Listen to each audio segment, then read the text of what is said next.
Continuamos entonces con las actitudes posibles del demandado. Dentro del campo de las positivas, vamos a desarrollar ahora, luego de las excepciones de previo y especial pronunciamiento, la más importante, si ustedes quieren, la que va a tener un desarrollo mayor, la que implica un ejercicio fuerte, ferviente, del derecho de defensa. Nos ubicamos particularmente en el artículo 355, donde comienza a tratarse este tema en el Código, y el mayor desarrollo lo haremos con relación al artículo 356. En primer lugar, un concepto de contestación de demanda. Se trata de un acto procesal proveniente del demandado, en virtud del cual éste opone a la pretensión del actor su propia pretensión de que se dicte una sentencia declarativa de certeza negativa. Repasemos algunas nociones. Este es un acto procesal que por definición proviene del sujeto pasivo, el demandado. Y el demandado cuestiona aquello que requiere el actor. ¿Qué requiere el actor? Una pretensión. ¿Qué tipo de pretensión? Según vimos en su momento, una pretensión declarativa, por ejemplo, el caso del artículo 322 del Código Procesal Civil y Comercial de la Nación, esto es la demanda, como ejemplo, recientemente iniciada por la vicepresidenta de la Nación para que el Poder Judicial, para que la justicia declare, se expida acerca de si puede funcionar el Senado por videoconferencia y no en forma presencial o no. Esa sería una acción declarativa. Más allá de las deficiencias técnicas que pueda tener esa presentación, allí lo único que se pretende es que la jurisdicción se pronuncie sobre un aspecto que presenta alguna duda desde la perspectiva del actor. Pretensión declarativa. O pretensión constitutiva, el divorcio, la filiación, o pretensión de condena, que la aseguradora pague una indemnización. Esas son las pretensiones del actor. Ahora viene el demandado a ejercer su derecho de defensa, fundamento constitucional, inviolabilidad de la defensa en juicio, artículo 18. En el derecho procesal específicamente, el principio de contradicción, derecho a ser oído, a ofrecer y producir prueba y a obtener una decisión fundada. Y plantea entonces su propia pretensión. Su propia pretensión va a ser siempre de declaración de certeza negativa. Solicita el rechazo de la demanda, solicita el rechazo de la pretensión del actor. Por definición, en la contestación de la demanda habrá una pretensión declarativa. Para aquellos que siguen Falcón, este es el planteo, esta es la línea conceptual. Para aquellos que siguen a Palacio van a advertir una diferencia, pues Palacio dice que el demandado no plantea propiamente una pretensión, sino que la solicitud del demandado o el planteo del demandado consiste en una oposición a la pretensión del actor. Termina siendo la diferencia entre ambas miradas una cuestión casi, diría, terminológica. Yo prefiero la línea que sostiene que el demandado también esgrime una pretensión frente al actor, porque nos va a servir para explicar, al final de la clase de hoy, más claramente la noción de reconvención. Lo cierto es que el demandado discute la pretensión del actor, sea que digamos que se opone, sea que digamos que plantea una pretensión propia, que se declare que al actor no le asiste derecho. El asegurador pide que se declare que el asegurado no tiene derecho a recibir la indemnización porque no se produjo el granizo, porque no pagó la prima. Esa es la defensa. Y por ende, que se rechace la pretensión del actor. Esto es lo relevante.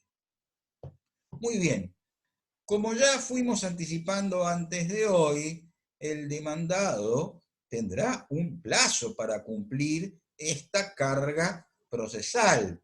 Distinguiremos dentro del proceso o de los procesos de conocimiento el plazo de 15 días con que contará el demandado si se trata de un proceso de conocimiento ordinario, y será de 5 días si se trata de un proceso de conocimiento sumarísimo.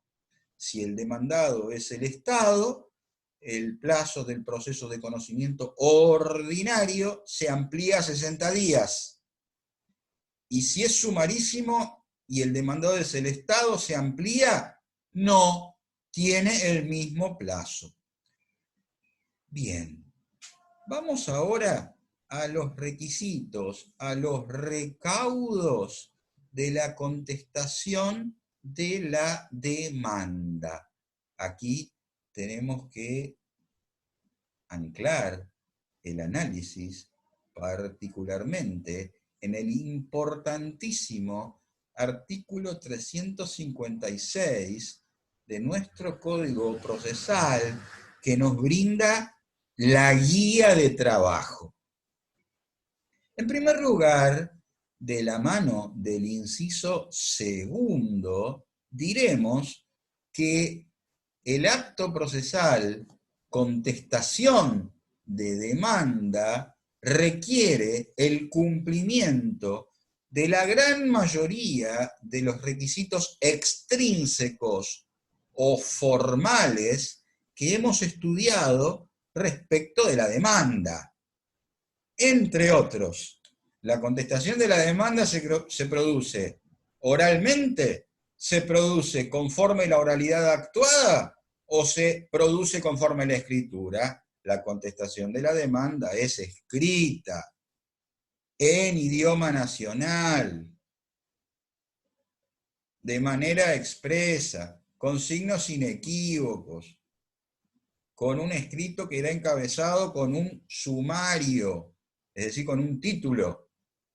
Contesta demanda, como ven en la pantalla, o contesta demanda por incumplimiento contractual, o contestación de demanda de divorcio, o contesta demanda de despido.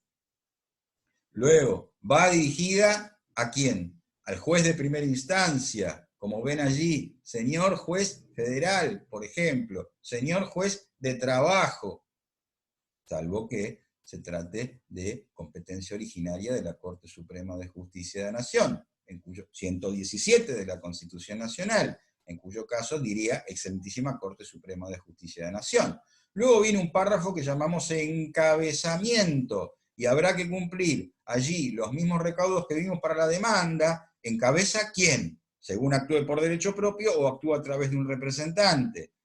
Hay que denunciar el domicilio real o legal, si es persona humana o persona jurídica. Hay que constituir domicilio procesal, hay que constituir domicilio electrónico, etcétera, respecto del encabezamiento. Una diferencia entre el escrito de demanda y todos los otros escritos del proceso, incluyendo la contestación de la demanda. Como ven, en este encabezamiento indicamos cuál es la carátula, el nombre del proceso, los autos. Bien, luego viene el cuerpo del escrito, y en el cuerpo del escrito irá el contenido específico que desarrollaré a continuación en los requisitos intrínsecos, y el escrito terminará con la fórmula de estilo, normalmente, proveer de conformidad, que será justicia, y las firmas. Y respecto de las firmas, vale lo dicho respecto de la demanda, según se litigue por derecho propio o a través de un representante. Vale lo dicho respecto al patrocinio letrado, que es obligatorio.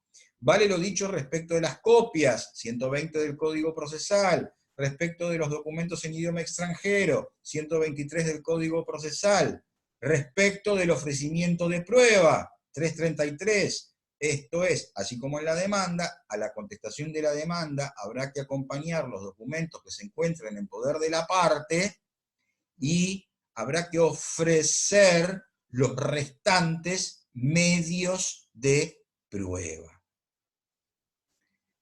Además, es una carga procesal del demandado exponer la versión de los hechos en que sustente su postura.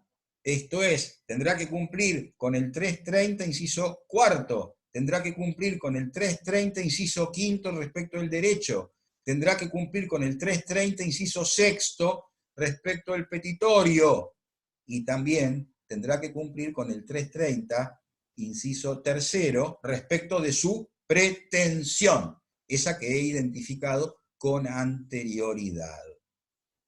Pero vamos ahora a detenernos con mayor profundidad en los requisitos intrínsecos o propios o específicos de la contestación de la demanda, que están tratados por el inciso primero del artículo 356 de nuestro Código Procesal Civil y Comercial de la Nación.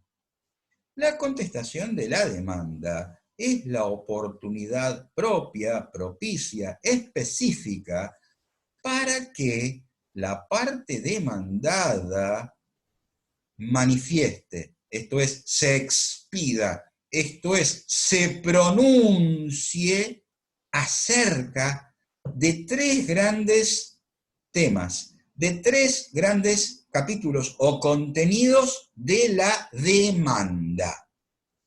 En primer lugar, corresponde que se expida el demandado acerca de las afirmaciones sobre los hechos que contiene la demanda.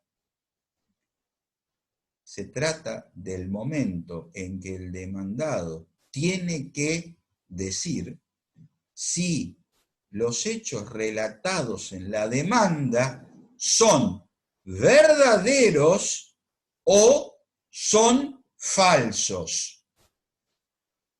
Si afirma que son verdaderos, desde el punto de vista técnico, diremos que el demandado confiesa los hechos de la demanda. Si afirma que son falsos, diremos que los niega, diremos que los desconoce. Para esta explicación que acabo de dar, el Código Procesal dice que el demandado debe reconocer o negar la verdad de los hechos expuestos en la demanda. Nosotros preferimos decir que el demandado tiene la carga procesal de confesar o negar los hechos expuestos en la demanda. ¿Cuáles son las consecuencias de una conducta u otra conducta?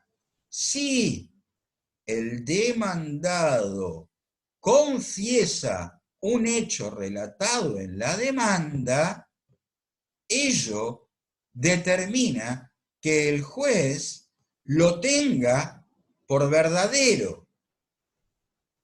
Ello determina que ese hecho no quede discutido, no quede controvertido, no quede cuestionado.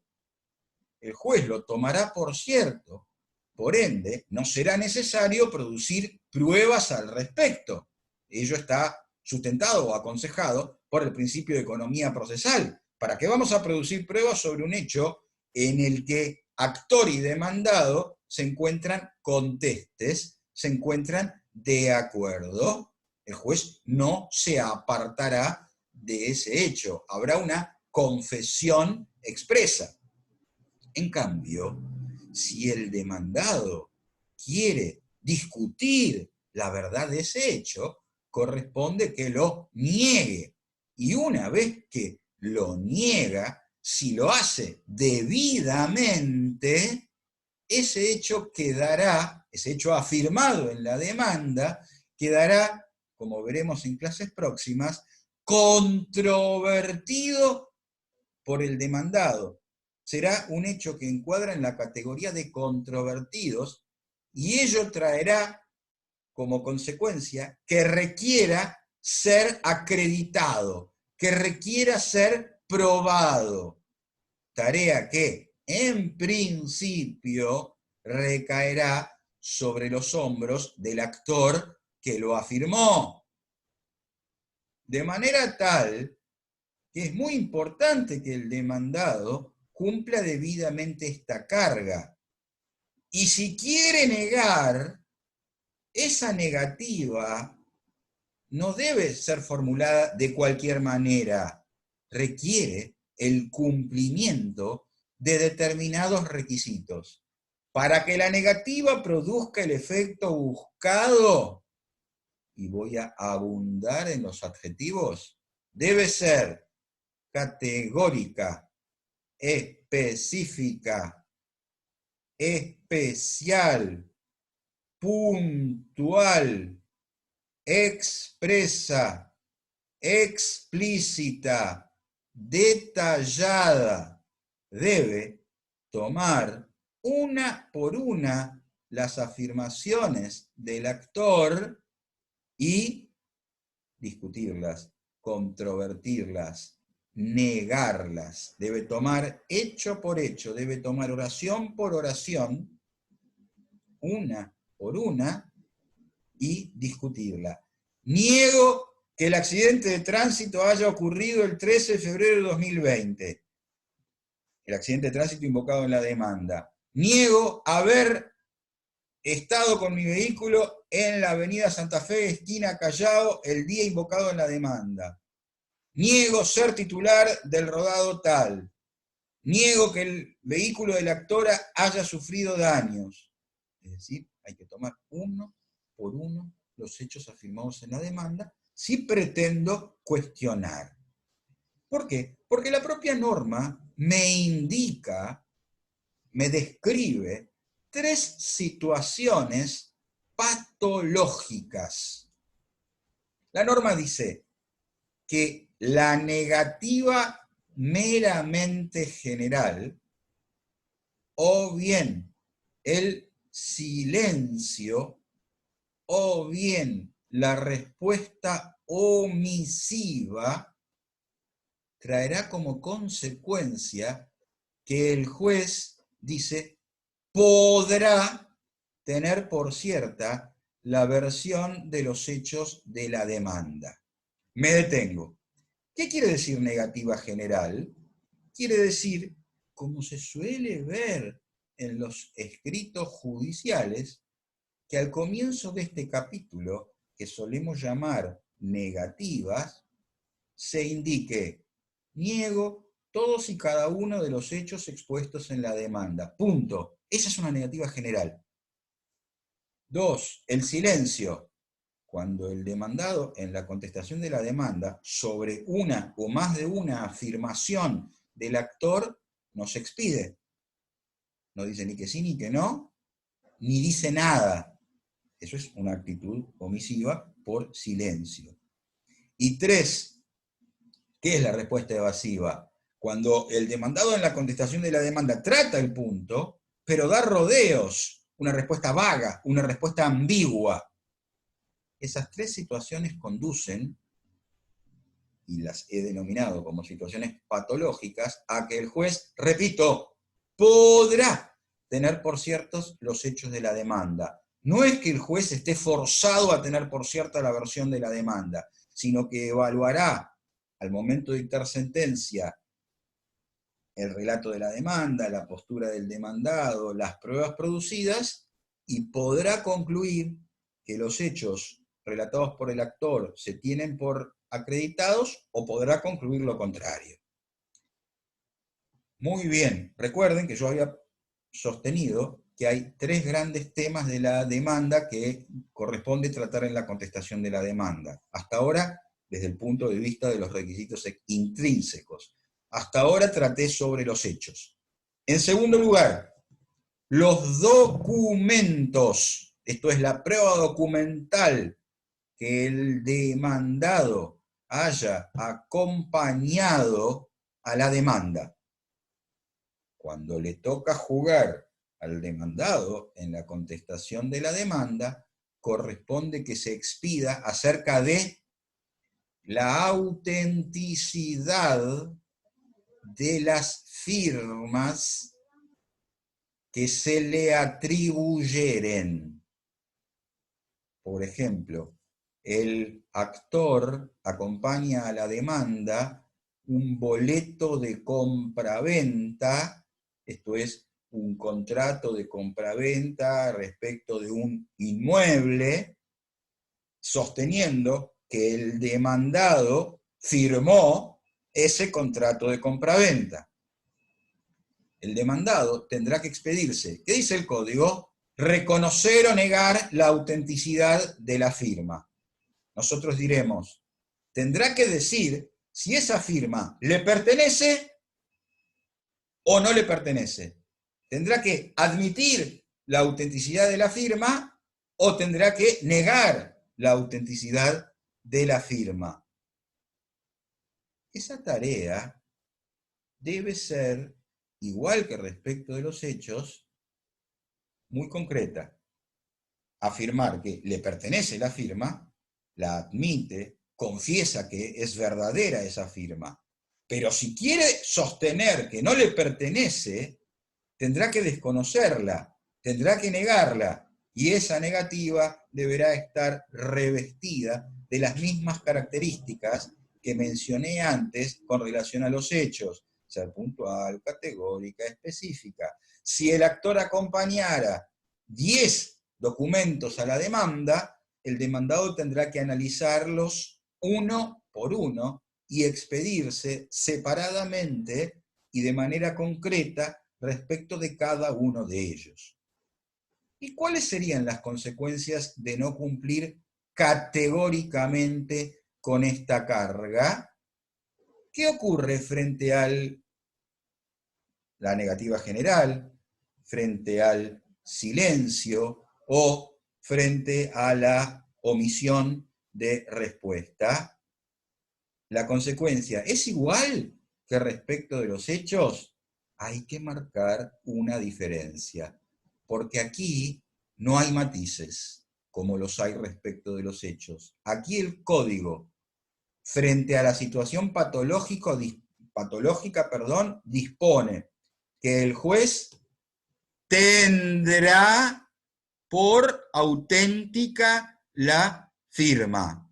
Si no negué categóricamente, el juez no tiene opciones. No es que podrá, como respecto de los hechos. El juez las tendrá, las firmas, por auténticas. Se genera una presunción iure et de iure, una presunción que impone la ley que no admite prueba en contrario. Así que aquí la consecuencia es todavía más grave que respecto de los hechos. Hay que dejar una salvedad que explicaremos de manera más profunda cuando veamos prueba documental.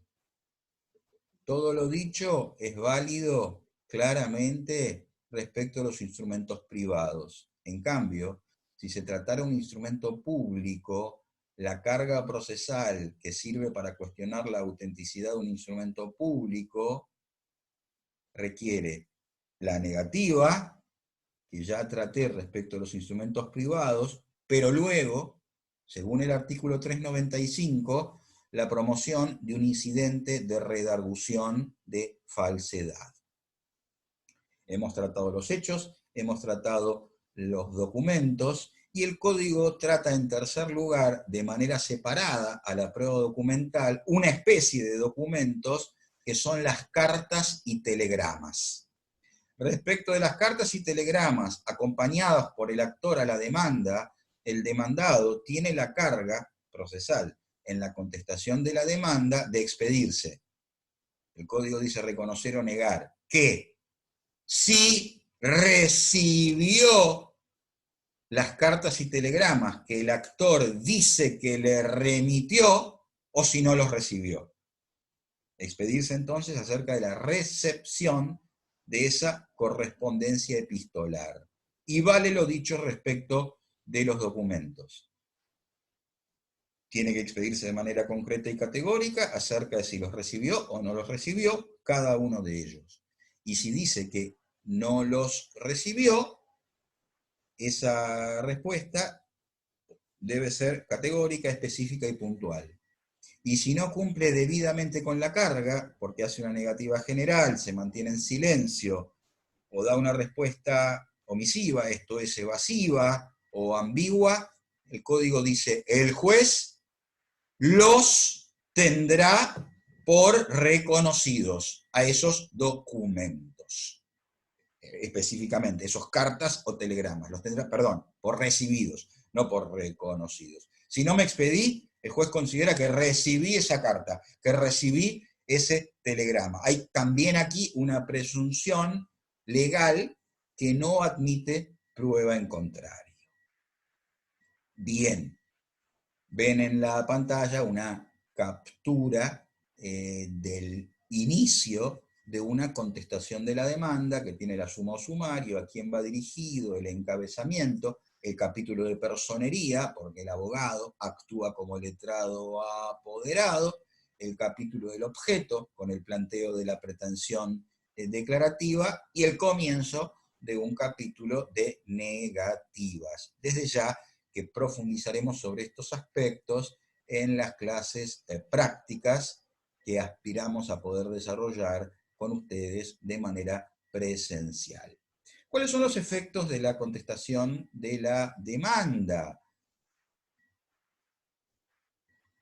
Primero, para el demandado precluye el derecho de recusar sin causa, artículo 14 del Código Procesal. Para el demandado precluye la posibilidad, si no la plantea, de cuestionar la competencia, si no plantea la excepción de incompetencia. Queda fijado el objeto litigioso, quedan fijados o queda fijada la versión de los hechos, eventualmente controvertidos, que luego deberá ser objeto de prueba y que el juez deberá tener en cuenta cuando dicte la sentencia 163, inciso sexto, de acuerdo con el principio de congruencia. ¿A qué nos referimos con el título defensa diferida? Es una situación especial. Ciertas personas, cuando tienen la oportunidad de contestar la demanda, no están en condiciones de hacerlo debidamente porque les falta información. Nuestro código procesal incluye aquí dos supuestos. El primero, imaginen ustedes que el demandado por incumplimiento del contrato de compraventa, el comprador inicia la demanda contra el vendedor porque no ha cumplido con la obligación de escriturar el inmueble. Y resulta que cuando se inició la demanda y cuando es el momento de contestarla, el demandado ha fallecido.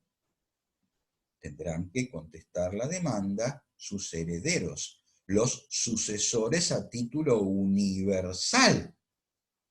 Pero los sucesores a título universal podría ocurrir que no tuvieran contacto con su padre, o que no conocieran esta información, esta operación de la compraventa, que no tuvieran acceso a esa información.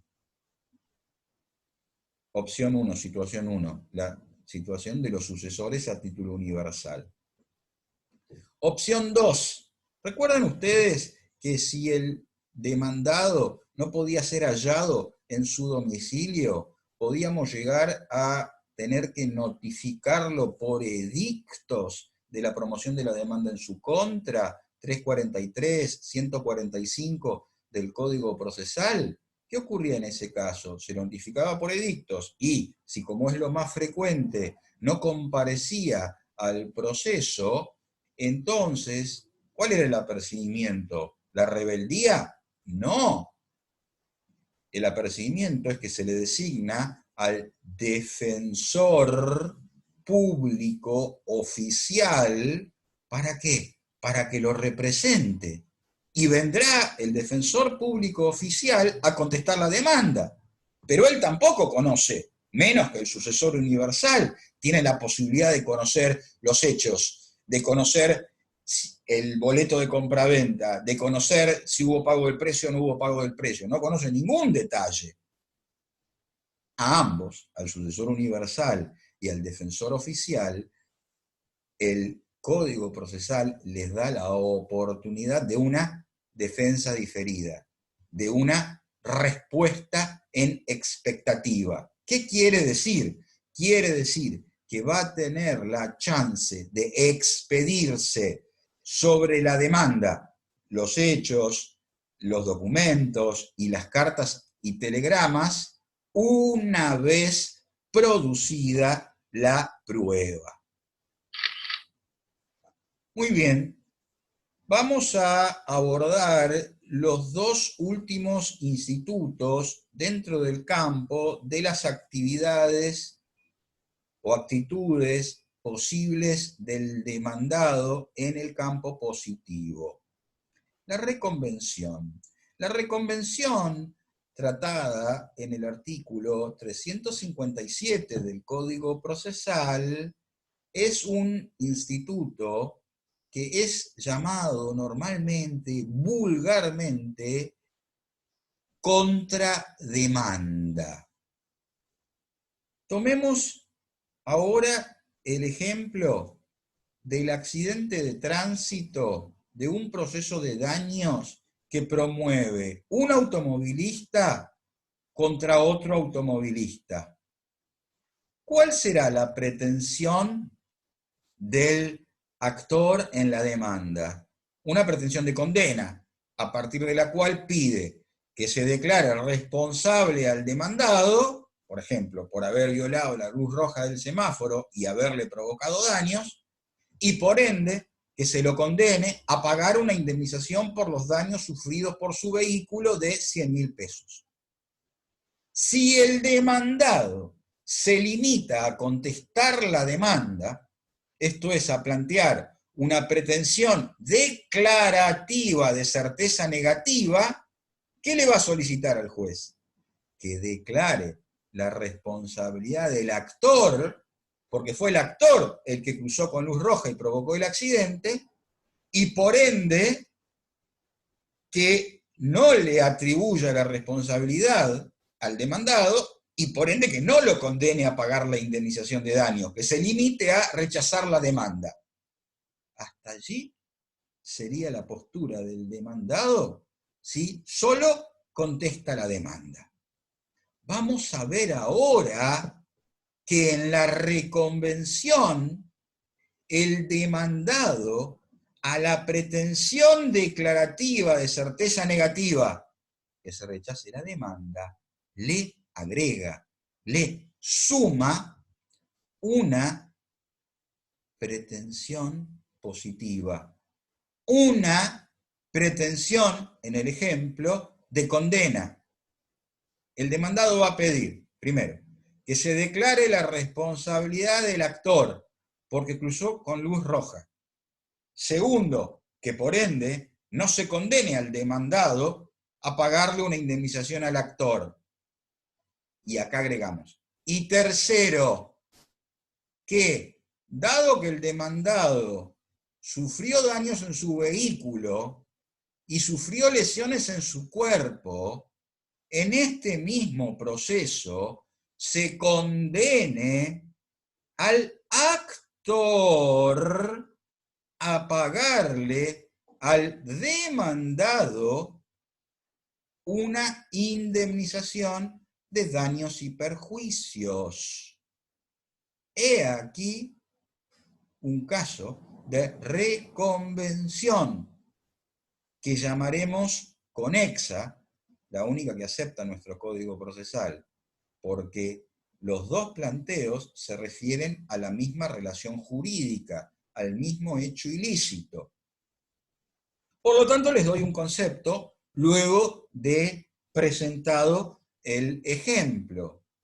La reconvención es un acto procesal proveniente del demandado en virtud del cual éste suma a su pretensión declarativa de certeza negativa contenida en la contestación de la demanda una pretensión positiva. La reconvención se funda ¿en qué principio procesal les parece?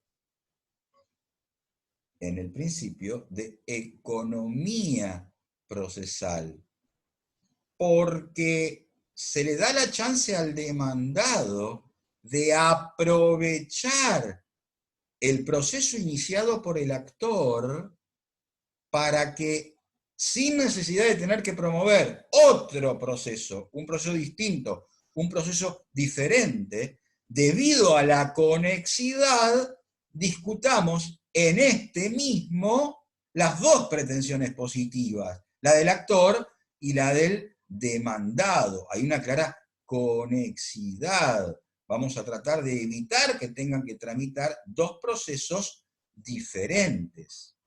Ahora bien, el demandado ¿está forzado a plantear su pretensión positiva en este proceso? No, es libre de elegir. Ahora bien, si él decide introducir la pretensión positiva en este proceso, solo puede hacerlo en el mismo plazo que tiene para contestar la demanda. No podría hacerlo con posterioridad. Y además plantear la reconvención supone contestar la demanda, porque si él no se defendiera, no podría plantear la reconvención. Hay contestación de demanda más reconvención.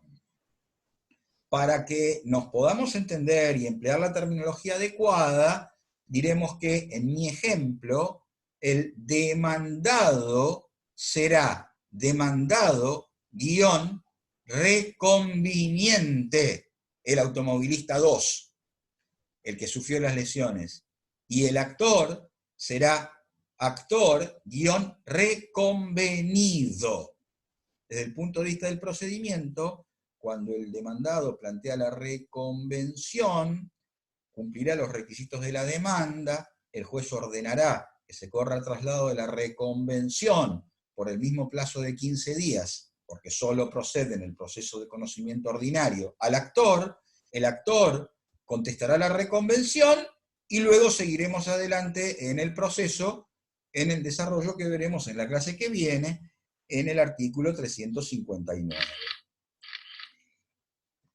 Y como penúltima actividad de la clase de hoy, haré referencia al allanamiento de manera breve. ¿Por qué? Porque este instituto está, o debe ser, o puede ser encuadrado como una especie del género actitudes posibles del demandado, pero también, según nuestro propio código procesal, encuadra en una noción que veremos más adelante, bajo el título de modos anormales de terminación de proceso. Hoy solo diré que el allanamiento implica que el demandado se somete a la pretensión del actor, abdica del derecho de cuestionar la pretensión del actor. No se analizan aquí los hechos afirmados en la demanda, si son verdaderos o no. El actor promueve la demanda de desalojo contra el inquilino pidiendo la restitución de la tenencia. Sostiene una serie de incumplimientos del demandado. el demandado no se expide sobre si esos incumplimientos son verdaderos o no son verdaderos. Se limita a presentarse ante el juez y acompañar en un sobre, esto es un ejemplo, las llaves del inmueble, poniendo a disposición el inmueble del actor, es decir, reintegrando la tenencia.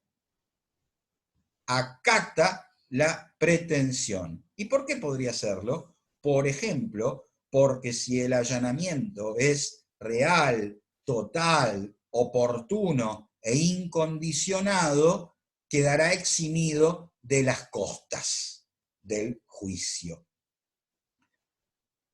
Bien. Y por último, voy a compartir con ustedes, a título de ejemplo, y este material será puesto a disposición de ustedes, en relación con las excepciones, dos ejemplos de resoluciones judiciales que se expiden sobre excepciones. En primer lugar, aquí tienen una excepción de incompetencia que planteó una empresa demandada. La codemandada, Sol S.A. de Transporte, planteó una excepción de incompetencia. ¿Y qué ocurrió? Luego de su sustanciación, el juez resolvió esta excepción de previo y especial pronunciamiento y rechazó la excepción de incompetencia. Con lo cual, este impedimento procesal o excepción dilatoria trajo como consecuencia que se discutió, se resolvió, y como se rechazó, el proceso continúa tramitando. Y por último, un segundo ejemplo de una excepción será una excepción de prescripción, que está tratada por el artículo 346 del Código Procesal, la hemos encuadrado como excepción propiamente dicha, según la clasificación que les presenté en la pantalla. El juez tenía que resolver, previo pronunciamiento, la excepción de prescripción interpuesta por un codemandado. Comenzó a analizarla y concluyó en rechazar la excepción de prescripción opuesta por la codemandada Chapa Ferro. Así que fue dilatoria, como se rechazó, el proceso continúa. Muy bien, doy por terminada la clase de hoy, quedo a disposición de ustedes y nos veremos en el próximo encuentro.